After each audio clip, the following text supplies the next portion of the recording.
Hello, everyone.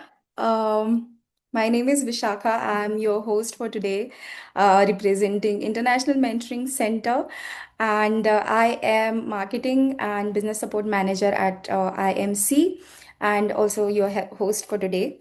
And I will not waste much of your time introducing myself because we have a bigger person over here, which is Vin Morgan. Thank you so much for coming to this, impactful session, I would say. I'm sure it's going to be super impactful, super engaging. Today's topic is Beyond Advice How Mentors Truly Change. Let me start introducing Vin Morgan.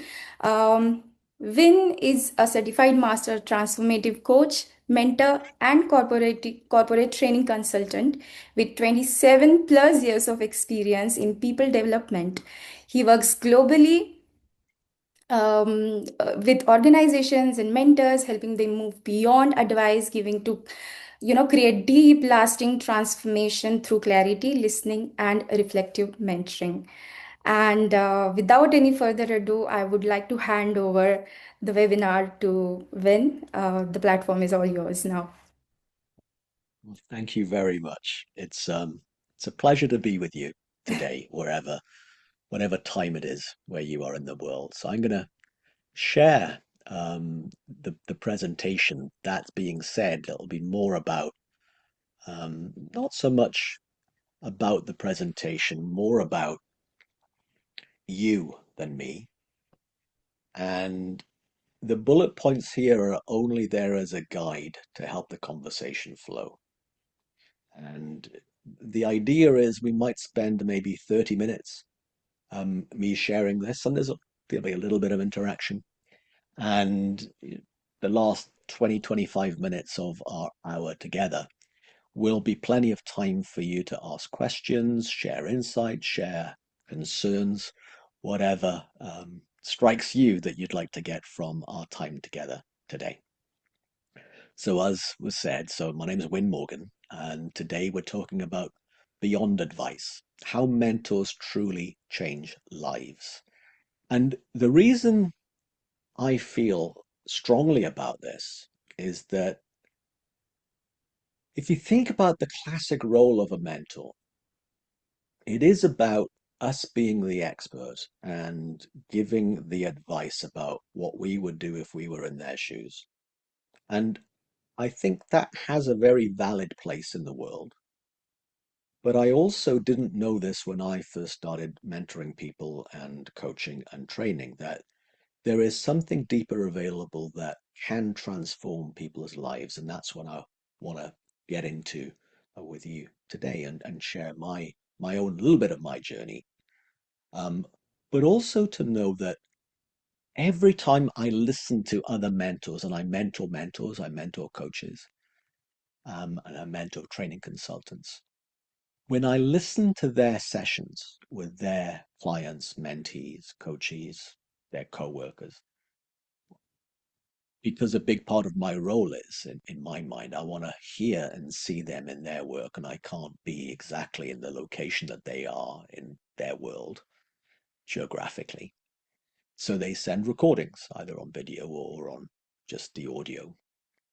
And I would probably listen to 10 sessions a week of mentees of mine. And what I notice is that we, and I'm including me in this, we have a tendency, a habit of jumping, of I know what to do here. Oh, if I did it this way when I was doing this 7 years ago, or in my instance, maybe 20 years ago, or 6 weeks ago. And as I said, there's nothing completely wrong with that. There's a place for that. But I sometimes, well, here's what I wish everyone knew. We might be playing it small if all we do is that. And there's a lot more on offer for our mentees and clients than giving our best ideas that we had in the past. Even if the past was 10 minutes ago, maybe there's something an awful lot more on offer. And that's what I'm going to talk about today. So, you'll have already seen this for yourselves, that in the invitation from it, the key takeouts and the wishes for this hour that we to listen in a different way. And we'll talk about listening in a way that's beyond the words that our mentees, our clients, whatever word we have for them, listen beyond what they're saying to what's underneath and be really curious about that. And that does take listening in a different way. Also understand the role that our clients' insights have to transform. I'm going to talk about the very distinct difference between information that we might give and insights that they might have. And the ways that we can maximize the likelihood, maximize the chances of our clients to have insights, and why that really matters. And then the third part here is to realize the importance that when we are being more reflective as opposed to reactive or responsive, that we sometimes think if I'm being a bit more this way and sitting back, then how can I add value?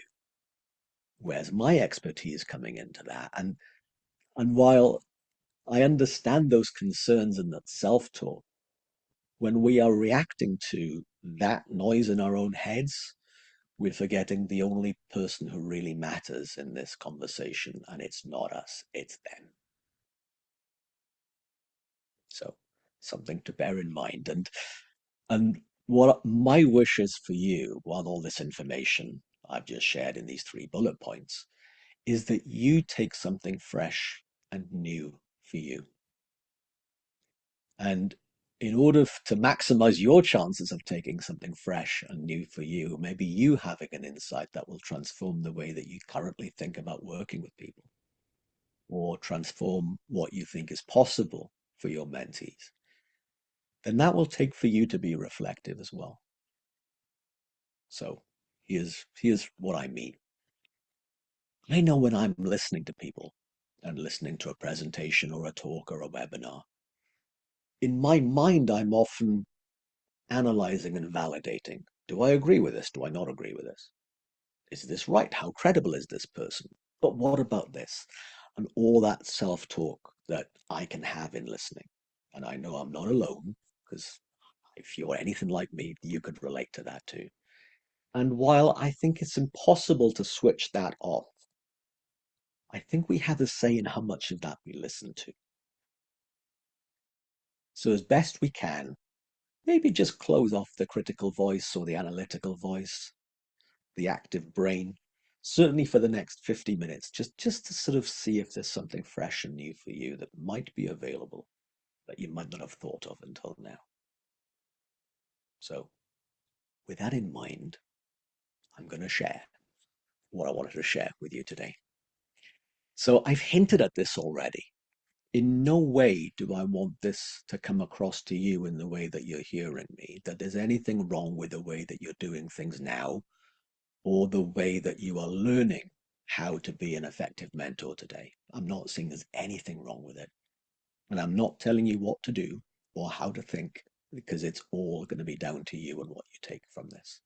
But as I said already, there may be a deeper way, a different way to impact your clients, mentees, because there may be something far more on offer to them than just giving them a piece of tactical advice or a little bit of self-discovery.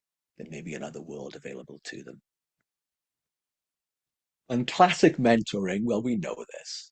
The role of a mentor is that we've been in their shoes. We've been there, done that. We've bought the t-shirt, as the phrase goes. And we can be a source of great counsel and great ideas. But we are seen in this relationship as an expert. And as I'm saying, there's nothing wrong with that whatsoever. And that is what classic mentoring actually is. And then there's a mix of telling, but also some questioning to help them have some self-discovery. And the reason I know that matters is that if we are asking questions for self-discovery, it does help them reflect a little bit, and they are realizing things for their own selves. And human beings remember things that they have thought of more than what someone else has told them. And that's just been proven time and time again. But here's what I notice in what often happens in listening to other mentors and other coaches, and if I'm being really honest with you, where I go sometimes too, because there is no perfection with this guy, right? So we're all in the same boat with this. Sometimes the questions I ask a client, I ask because I want them to come to the idea I have in my mind. Now, I'm confessing that, okay? And you don't have to confess it openly in front of everyone here, but my suggestion is that maybe sometimes you do that too. And the reason I think it's good to know that we do that is that's not really self-discovery. That's called manipulation. And one of my mentors 10 years ago, and I think the third time I sent him recordings of my sessions with my clients, he said, well, Win, I mean, you're doing some really good things and you're asking some great questions, but I get the sense that you want them to give the answer that you had in your mind all along. And it's more like you're a police person looking for a confession than you are for them to have insights and wisdom occur to them. And I went, well, that's a bit harsh, but true. And once I got over giving myself a hard time for not being as good as I thought I was, once I got over myself, I took some time to reflect and I went, yeah, maybe that's not smart. Maybe me doing that, I'm living in this world. I have an answer to this question, when in fact, I made up the limitations and maybe there are no limitations other than the ones I have made up. Genuine curiosity is an awful lot more effective than I want them to come to the answer I already had in my mind. And I know loads of leaders in organizations that do this. And I also know from talking with lots of executives and lots of board members that they can tell when a leader is doing this. We can tell if someone else, okay, I think they're leading the witness here. They're leading me down a path, and it just looks like they're doing this in order for me to think it's my idea, but it really wasn't. And why I think that matters is that it breaks the feeling. It breaks the a little bit of trust. It breaks openness in our clients' minds, and it restricts creative, fresh ideas. And while I know as a human being there are times I'm going to do that, I love to notice when I'm doing it and realize I don't have to. That there could be another way for me to just break away from this and to be far more open and to let go of the idea that I need to be the expert. Now, sometimes as a human being, our egos don't like that idea of letting go of being an expert. But if we're truly interested in them and them transforming and them growing, well, that's not about me. So I don't want my ego really to be involved. Or another way of saying it, I don't want to be so relevant because when I make myself relevant, all of a sudden it's as much about me as about them. And I don't think that that's a good idea for them to have a life-changing transformation. I'm not saying never do it. I'm not saying don't give advice. I'm not saying, okay, here's what I would do. Never do that. I'm not saying that. But there is something else available. And I know that when I suspend my agenda and my ego is not listened to in my own mind, what becomes available is something really different, incredibly powerful. So, with that in mind, loads of bullet points here about why our ideas might not be the best thing. And the first 2 points here, it's based upon our past experience, which only worked in that context. And at best, it's freeze dried yesterday's best idea, as opposed to what may be alive. And the reason I've put the horse and cart here, the horse and buggy, something, a metaphor that was described to me quite a while ago, probably 40 years ago, I think I first heard this. If you'd have asked people what did they want in the, I don't know, in the 1850s, so coming up to 200 years ago, what would help you get around the world better? They'd have said, I'd like a faster horse or a more comfortable buggy. They wouldn't have thought of the internal combustion engine or a car. They'd have just thought, a faster horse, please. So the reason I'm bringing that up is fresh thinking breaks paradigms, and fresh thinking is the source of all the innovation. And if all we do is play the game of advice, we're always stuck in yesterday's best idea. Something to bear in mind. And every time I catch myself doing it, I go, oh yeah, I am keeping them stuck in my best idea that worked once in the past. Something to consider. The other thing that I want to draw our attention to and shine a little bit of a light on is that when I first started coaching, training, and mentoring people in organizations, and that was within a large company, first of all, back at the end of last century, which makes me feel really old when I say that, it was all based upon behavior, changing what somebody does. And it would be focused on the behavior. And every time I'd go and I'd reflect with people who'd been on a training course or been on a coaching program with me, focusing on behavior at that aspect in the doing realm doesn't change behavior. It's not deep enough for transformation to occur. Or if it does occur, it happens once, maybe twice. It's not sustainable. So then, when I learned this and I started seeing it, wait a minute, I'm not as effective as I thought I could be. What's a better way of me becoming more effective? If I'm focusing on the doing and I'm training people in behaviors, what's deeper? And where I went to, probably around, I don't know, 20 odd years ago, the best ideas I had then was if I could get them to think better, um, you know, a better attitude, better quality thinking, better, I don't know, better content of their thinking, or that would change their perspective and that would be helpful. And it's true, it is helpful, but it's not transformational. What is transformational, from my experience, and certainly over the last 15 years, I've seen this for myself in my own life and my work, and then thousands of other people, I'm really delighted to say. If anybody has a better understanding, that they see something differently about it, that's what changes. Because they have a whole new world available to them, and that's really different. So I'm going to give an example.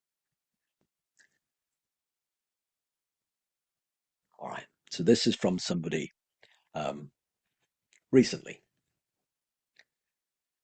So I noticed that this person had an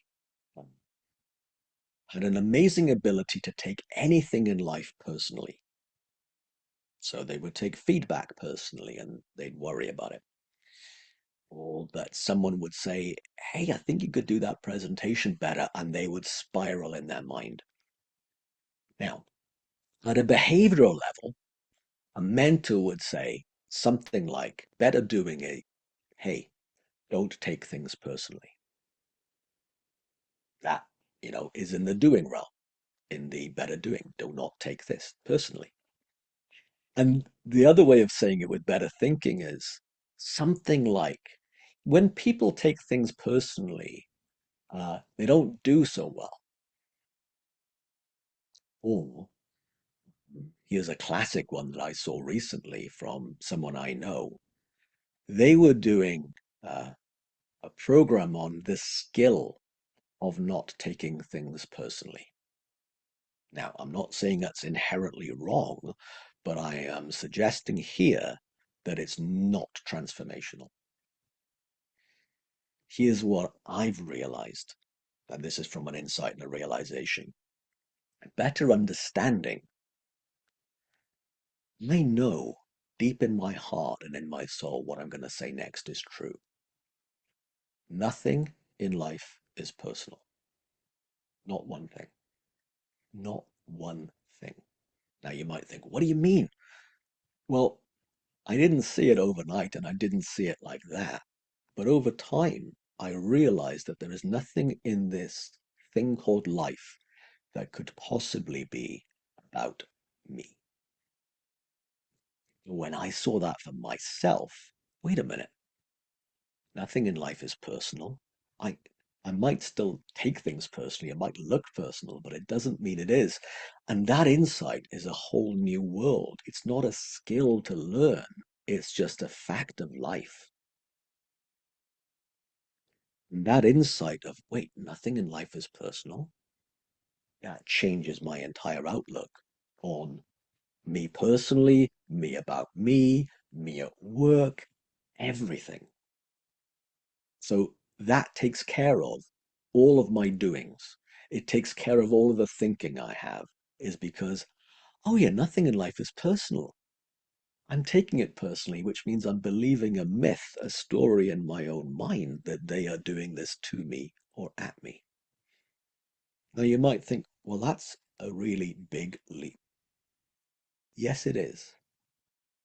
And leaps change lives. It's an insight and a realization that I know is available to anybody because to me it's just a fundamental truth. And there's lots of fundamental truths that we as human beings are living in a different version of life. We're living under myths, false assumptions, false premises, and misunderstandings about being a human being, how we work, this brain, this mind, this spirit. We are under an awful lot of assumptions that look like they're true, and sometimes we're taught as if they're true, and they're not. So, one thing I love to do with people is break myths. But break myths requires patience, requires a different way of being, requires a different way of listening. Might take longer, but the effects are forever. And you might think, wait a minute, I'm not qualified for this, or something else that might happen in your mind. Suspend that voice, as I said earlier on. I'll share some more and we can talk about that in the last 20-25 minutes of today. So, beyond advice on what is possible. So, I talked about insight just now, insight and realizations. And what we often do as mentors in giving advice is information which is useful, useful once, useful twice, and always contextual. But insights are transformational, happening within, light bulbs going on inside the hearts, really, of, of our mentees and our clients. And they're also self-sustaining. So if someone comes to us and they want advice, they're going to keep wanting to come for advice. Okay, then there's this issue I'm having. Then there's this issue I'm having. There's this issue I'm having. And while there's a lot to be said for how great that is as a business model, because they keep needing us, I think it's selling them short. I really do think it's selling them short because what is, I know, possible if they had an insight that is deeper than information that sustains them. And in my opinion, if they have an insight that changes their life, they don't need me so much. And I want that for them. They might think, well, that's a terrible business model. You're going to make yourself redundant. With that person, yes. And time again, every time someone's life changes, the word of mouth gets around. I have loads of referrals. Hey, come and talk to me. What do you do with this person? What do you do with that person? Wait a minute, I want some of that. What do you do? So when we become transformational, yes, we become so effective that they don't need us for so long, but they tell everyone they know that, wait a minute, there's something's different about you. What happened? Oh, I talked to this person. And I'm proof of that in the way that my business runs. So just for you to know. So that's the difference between information and insight. And that's the game I have and a game I love to play. But the question I have for you here right now, I'm going to pause the information sharing and, what I'm sharing with you right now. And I'd love you to just to reflect. When we think about insights, how do they happen? And I'd love you just to spend a moment on just to think about that. How do insights happen inside the heart and mind of a human being? And Vishaka, I'd love if there's the chat facility, if they can make that visible, that you can read them out, because I see the screen in front of me, not the chat so much. I would love it if you were to type in your answers. How do insights happen? What ideas do you have? What are your thoughts on that, how it happens? And because I'm asking for your ideas, you can't get this wrong, because I'm asking your opinion, and every opinion is valid. What do you think? I have So we've opened got the some chat things and coming we are through on chat. receiving few of the answers. Yes. Yeah. Could you read them out for me, please? Yes, yes. Let me just. Carmen says, exploring perspectives. Salimatau. I'm sorry if let me just okay. I'm sorry if I'm pronouncing any name wrong. Just give me a moment. Sal. Okay, there are so many answers. Let me just. Salimatau saying because they challenge our assumptions? Question mark. Rajeshri is saying when we question a limiting belief. And Laurie is saying a change in perspective, maybe. Vera is saying, I think when you realize you are doing things for a specific reason and then you understand what the reason is. Well said. Mona is saying, when understanding that nothing is personal.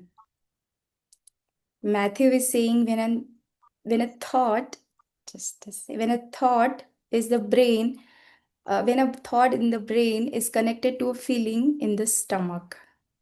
Okay. Kiran is saying honesty with oneself. Craig is saying insights arise from interactions with a wide variety of people as possible, from whom you gain the broadest perspectives. Mona is saying again, seeing the patterns. Amani is saying awareness. Nice. What a lovely list. All valid, because I don't think there are rules. I think one more just appeared in the chat.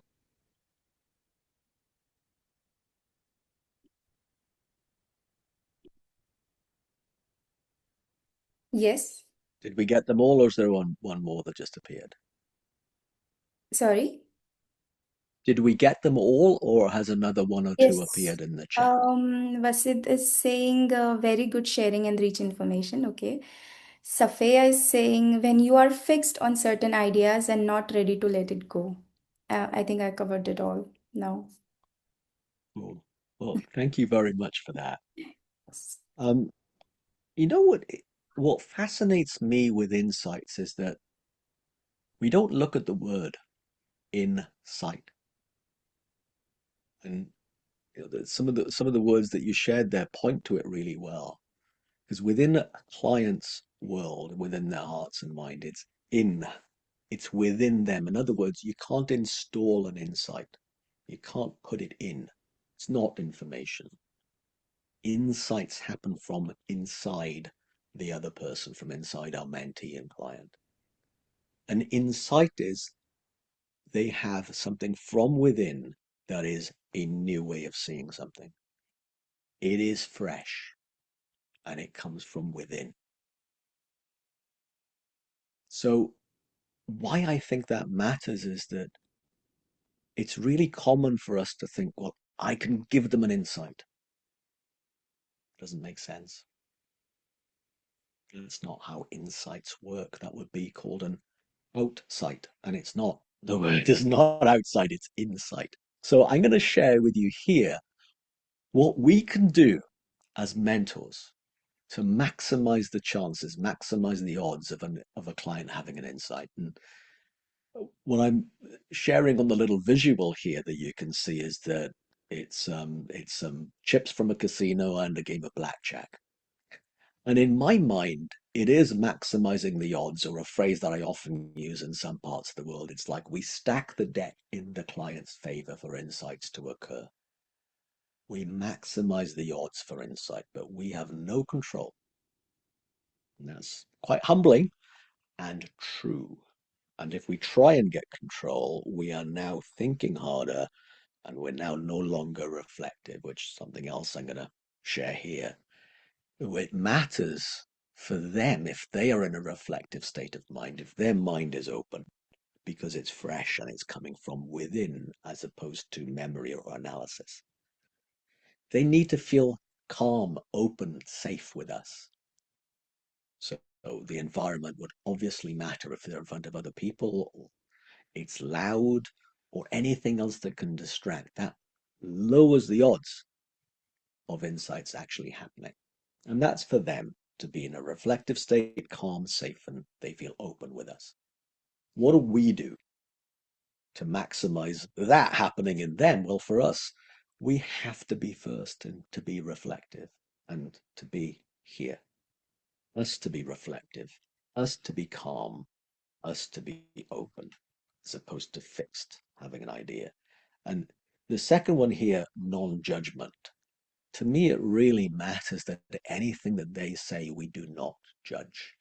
Anything that any history we might have got with them in the past, there is no dialogue inside our own minds. There's no self-talk that is creating a barrier in our minds between us and them being as valuable and as valid as two human beings.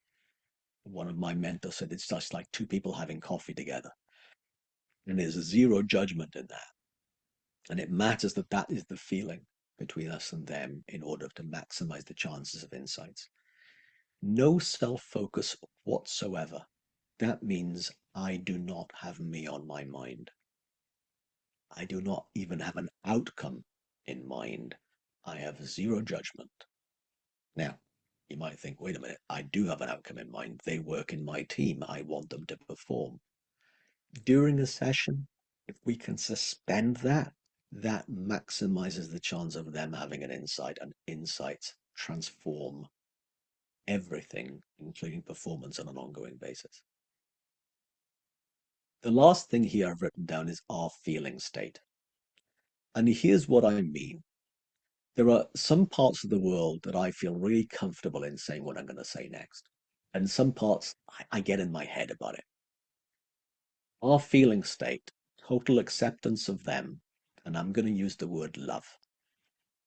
If we don't have the feeling of love and acceptance towards them, we are in our minds creating a little bit of, I don't, interference. There's a little bit of a barrier in our own psychology and our emotional state. And that just ekes out in the energy, ekes out in the vibration, ekes out that they can sense that when there's total acceptance and love. And I mean love. I don't mean romantic love. I just mean that warm feeling towards the other person, great intent, a genuine warmth, genuine warmth. And they feel calm, safe, and open. And anything that isn't that from us, the chances are that they will feel a little bit more noise in their own minds. And that is a killer for insight because there isn't fresh insight available when anybody is in their head. That's not insight anymore. That's analysis. That's a freeze-dried idea, not fresh and new. Insight's fresh and new for them. It's a different way of being and a different way of pointing than a lot of us are trained. And I know that to be true for me because when I was first trained as a coach and a mentor and a consultant, I didn't know any of this. So something to bear in mind. And the next part of in our kind of way of being with somebody is the way that we listen. And again, here's what I notice when I listen back to my own recordings with clients and I listen back to other my mentees with their clients, how reactive we are when we are listening. So we're reacting to here and here. We are just arguing. We are, oh, that's wrong. Oh, this isn't right. Whether we say it out loud or just in our minds, but we are reacting to in here things that they are saying and what we are making of in here about what they're saying. And it's just, that's not open minded. That is quite closed. Now, I think we all know that during a session with a mentee or a coachee or a client, whatever word we use for them, we probably know that being reactive may not be the most effective in the long term. And then, for me anyway, I thought the best I could be was to be responsive. And responsive, the difference is there's some rational thought. It's a little bit slower, a little bit calmer. But that's all it is it's a little bit calmer, a little bit slower. But I'm still in a responsive state. I'm just waiting a bit longer before I leap. What I've learned a lot more, I'd say, in the last 5 years is the power of being in a reflective state of listening. And why this matters is that, something that I notice in, what we call discovery calls or chemistry sessions or initial conversations. I want to take them in and really understand them. And some people call this intake. In some classical therapy, that's what it's often called. And in some organizations I know, when are you going to come and do some intake? And that is taking them in. And taking them in is my widest perspective that I'm seeing everything, but I'm not reacting to or responding to the inner dialogue in my voice. I am literally taking them in. And the reason I've put the world there as the metaphor is that I want to take a big old zoom out. And the reason this matters, and it's happened twice for me today already with people, when I zoom out, I see the big picture of what's going on in their world and in their thinking and in their assumptions. And that's the deepest leverage point, not the reacting of the behavior or a slightly slower mind, which is responsive to something better, but still small, tactical. Reflective is a whole different way of being. So what this is listening in a really deep way. And it's true listening is the phrase I have. It's true listening to them as opposed to me listening to what I think about what they're saying. It's really different. It takes time and it's incredibly powerful. So I'm listening to them, not my own thoughts. It's deeper discovery.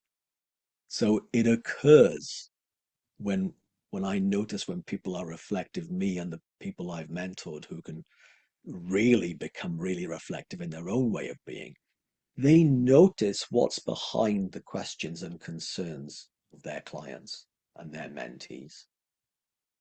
And it occurs to us what's the one domino, the one thing that if they saw that differently or saw the truth of that, that would change their life.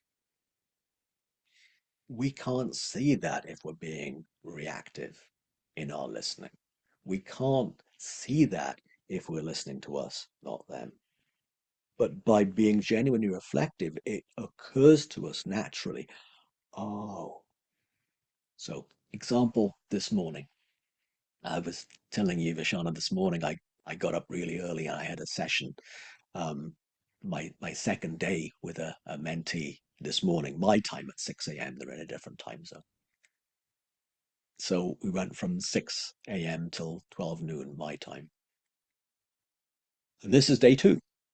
And what was amazing to me and to notice that I could see because I was being reflective, I could see the big picture of what was actually happening in their model of their world and life. So it occurred to me naturally from my own common sense and my own wisdom. Oh, they're doing everything that they can in order to feel safe. Now, I couldn't have gone into my intellect to have that realization. I couldn't have gone to my playbook of memory, been here. But it was when I took them in, it's like, they're asking this, they're saying that. And in my mind, I could join the dots. And to me, then it was the big domino is if they knew where they were safe, what would be the thing that they would do with their life? Now, we were focusing on work because they are a professional person. But when we went there, all of a sudden the possibilities of them realizing that safety was always was a given. But in our minds, we can make up danger that isn't there. So we can freak ourselves out about tomorrow or yesterday or something that happened to us 20 years ago. Well, that is a thought created lack of safety as opposed to genuine danger. So my job with her today was for her to see the absolute truth of she is safe, even when she thinks she's not, because the only thing that was happening was she was there in her own office, in the break room in the office, or the small meeting room in the office where there's a nice sofa, and had a realization of, wait a minute, I've made up danger. I'm going to be okay, and I am okay. Sometimes I think I am not. And I know that changed her life because of the emotion in her face and the difference in her today compared to yesterday, and the difference in our second session this morning than the first. So, quick example of the power of being reflective. Here's something else that I wanted to share with you today, and I'm going to go through this quite quickly. Here's some examples of what I know senior people in organizations come for: CEOs, board members, executives. Here's a list of some of the common themes, common examples of what they want. They want to be better decision makers. They want more mental bandwidth. They want to delegate more. They've had on their development plan, a better leader, influence people more, be more resilient, have less stress, be more creative. There's a bunch of things here. Be better analytically or better um, in relationships. A bunch of these things. Now, here's what I didn't know until maybe 12 years ago. Every single one of these things, when we take a genuine look at it, we're born with an ability to make decisions. Born with that. Now, you might think, wait a minute, yeah, but boardroom decisions? Uh, yeah, decisions are decisions. We are really good the way we're born at making decisions. What's behind delegating? What we find out by understanding the nature of what stops somebody delegating is that they have a worry and a concern that they've made up that they don't know it. We delegate all the time when we're born, right? We delegate being fed. We have no trust issues. Okay, you might think, yeah, but I've been let down. I know, but that doesn't mean stop delegating. And the reason I put this up there is just to evoke maybe there's a different way for you to look at some of the things that you and or your clients say they want, because this list, if these things are innate, in other words, born with, and we have innate, natural, born with wisdom, a real-time intelligence, which to me just looks like a fundamental truth. I had a lot of doubts and skepticism over it, but turns out it's just true. And we have innate common sense, which to me is the same as wisdom, that is real time, not tomorrow. I can't be wise about what will happen tomorrow until tomorrow is now. Wisdom and common sense are real time responsive. It's not about building people up to do these better. It's about understanding and uncovering the natural state of us at our best. But often what happens, and look, I've done this, I train some of these as a skill to learn as opposed to an ability to uncover. And all I know is in this example that anything innate, if we don't know it's innate, or we put more in, what that does is put more on our minds, and anybody with more on their minds does less well at anything. One of the things I talk about quite a lot in my work is nobody ever did anything better with more on their mind. Nobody ever did anything better with more on their mind. And the classic performance equation that I first saw 26 odd years ago, performance equals potential minus interference. Performance right now, performance equals potential, total capability, minus interference. And interference is how much we have going on in our minds. So more on our minds is more interference, which lowers performance. Anything that's innate that can be uncovered with natural wisdom and common sense, it needs to be uncovered, not added to.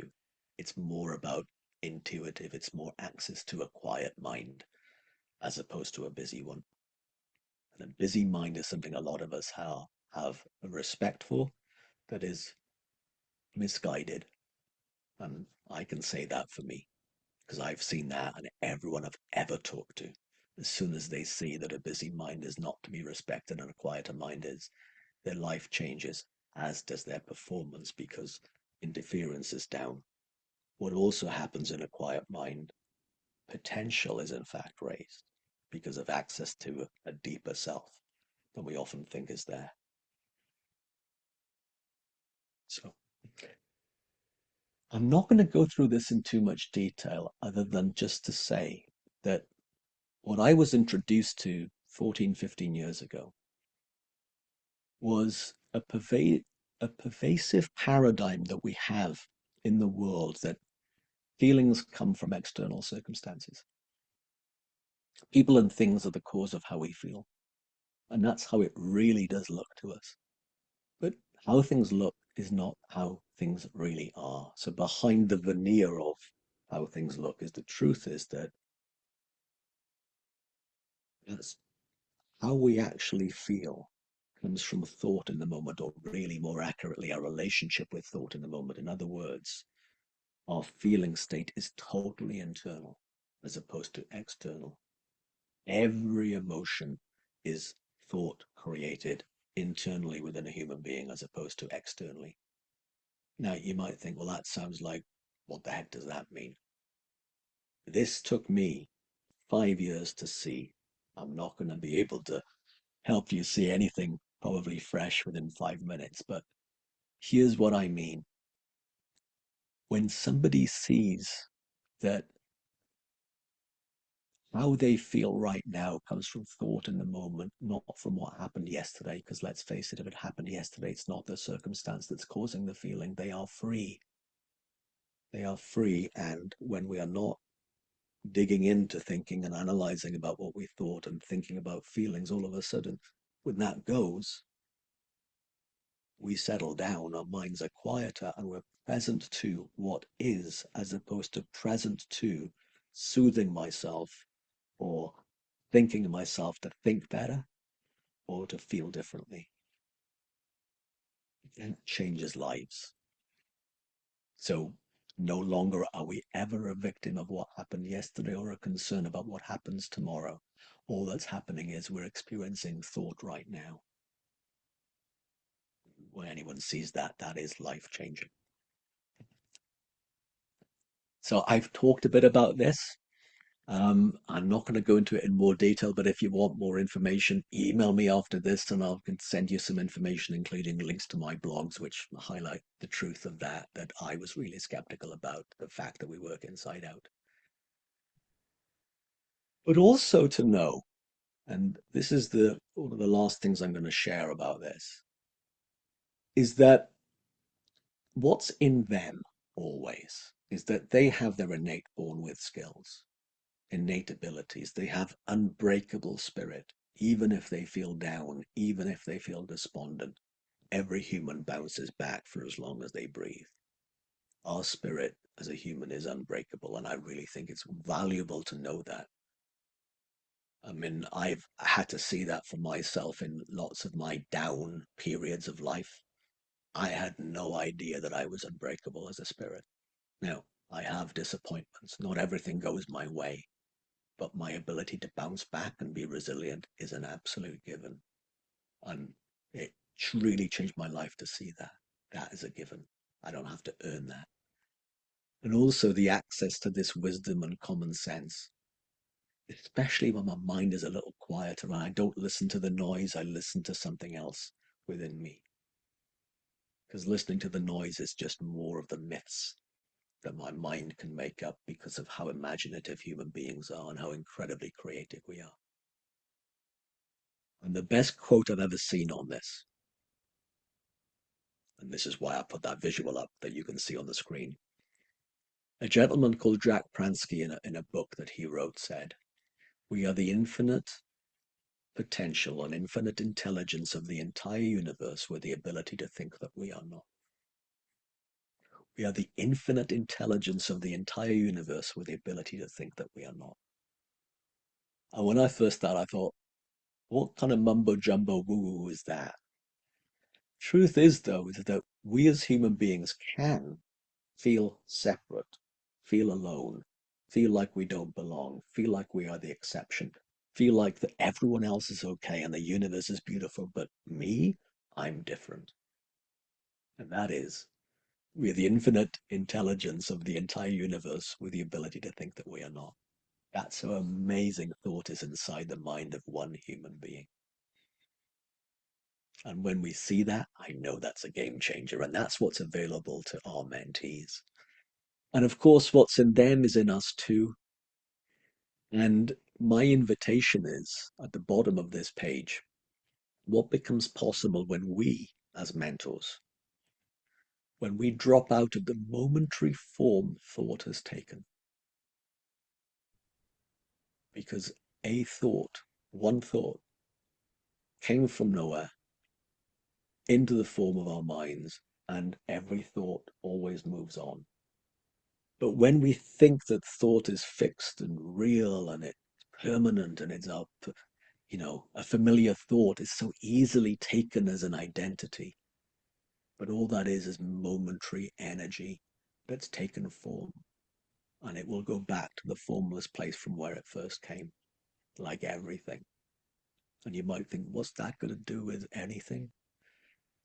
The mind works really well when we're not stuck in a thought. And being stuck is an innocent, misguided misuse of the way of how brilliant our minds really are and how well we are made. And it's so easy to forget and have no respect for it.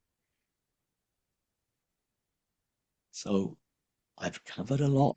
I've talked about many things, but here's the one thing I'd like you as you reflect, and I'll share some time for questions as well.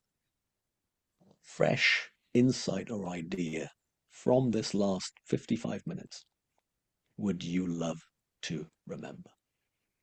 The one fresh thing that you want to take away from today, and just get reflective and just jot it down. You don't need to share that with me. You don't need to type it in because it's yours.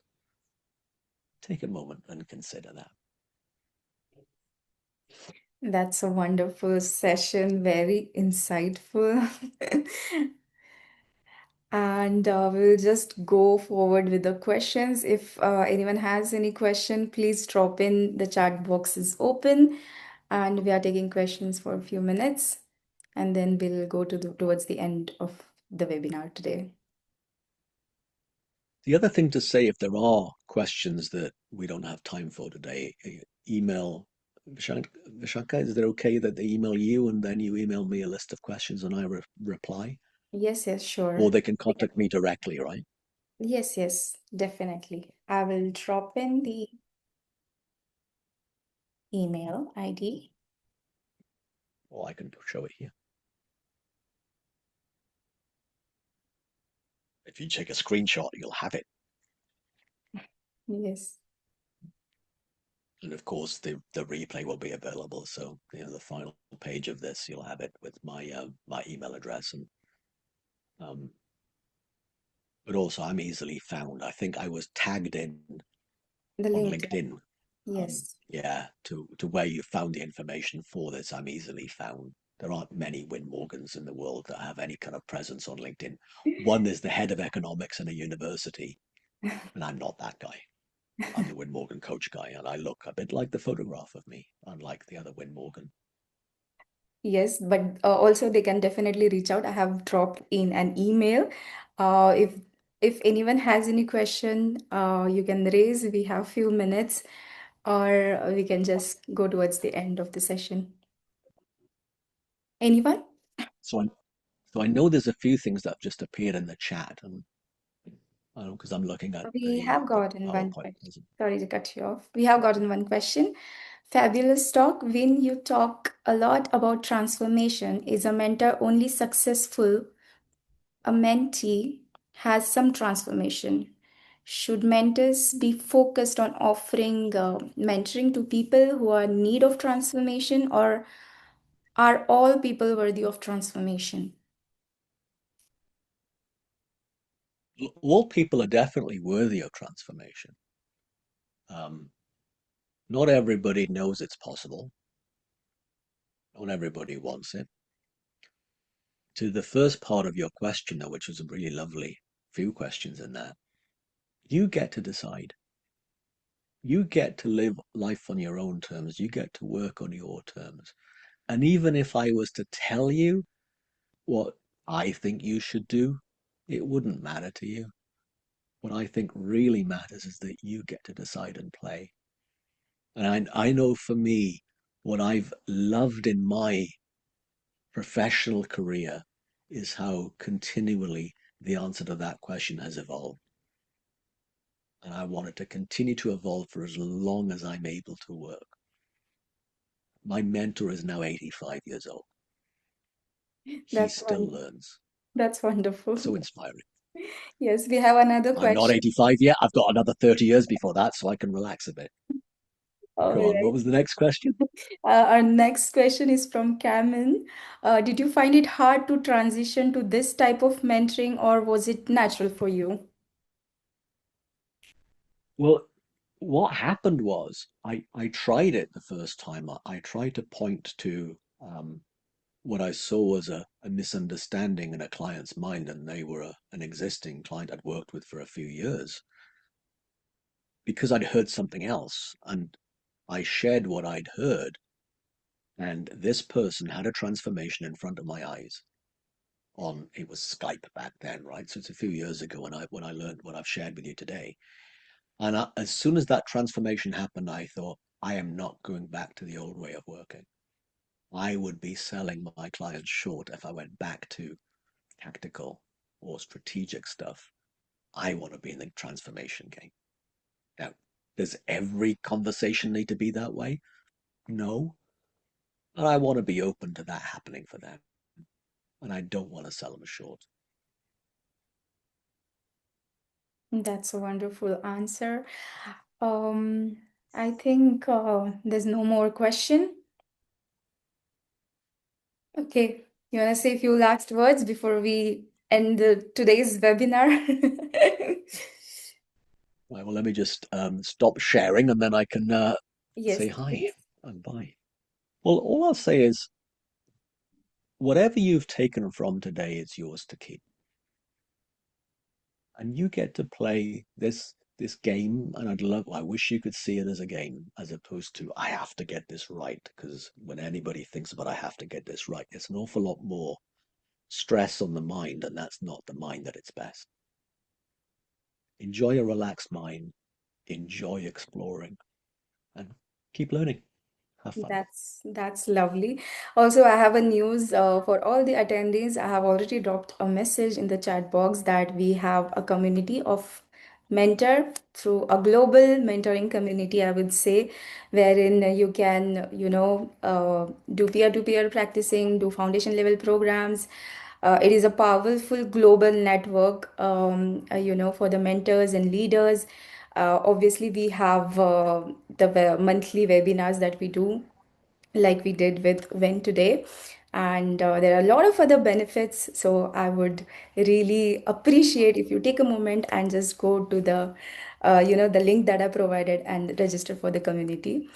Apart from that, I hope everyone enjoyed today's session. It was insightful for me as well, as I'm also in my learning phase of becoming a mentor, I would say.